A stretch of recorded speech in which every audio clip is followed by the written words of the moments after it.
தமிழ்நாட்டின் உரிமைகளை காக்க அனைவரும் ஓரணியில் திரள வேண்டும் என்று திமுக எம்எல்ஏ மதியழகன் தெரிவித்துள்ளார். கிருஷ்ணகிரி அரசு ஆடவர் கலைக்கல்லூரியில் தமிழ்நாடு முதலமைச்சரின் 72வது பிறந்த நாளை முன்னிட்டு கிரிக்கெட் போட்டி நடைபெற்றது. திமுகவின் 42 அணிகள் கலந்து கொண்ட இந்த கிரிக்கெட் போட்டியை திமுக கிழக்கு மாவட்ட செயலாளரும் பர்கூர் தொகுதி எம்எல்ஏவுமான மதியழகன் பேட்டிங் செய்து தொடங்கி வைத்தார். இதில் பேசிய மதியழகன், இந்தியாவில் எந்த ஒரு பிரச்சனைக்கும் முன்னின்று முதல் குரல் கொடுக்கும் தலைவராக முதலமைச்சர் மு.க.ஸ்டாலின் வலம் வந்து கொண்டிருப்பதாக கூறினார். கல்விக்கு நிதி வழங்க மாட்டேன் என மத்திய அரசு கூறுவது எந்த வகையில் நியாயம் என புரிந்து கொள்ள முடியவில்லை என்று கூறிய மதியழகன், முதலமைச்சருக்கு உறுதுணையாக இருக்கும் வகையில் தமிழ்நாட்டின் உரிமைகளுக்காக ஒன்றுபட்டு போராட வேண்டும் எனவும் உறுதியாக தெரிவித்தார்.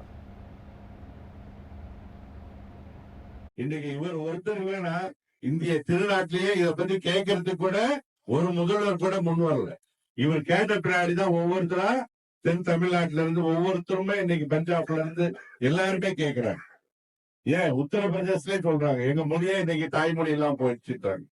மக்களே, நாம் எல்லாம் எல்லாத்திற்காக நாம உரிமையோட வாழணுங்கிற உரிமை இழந்து வாழ முடியாது.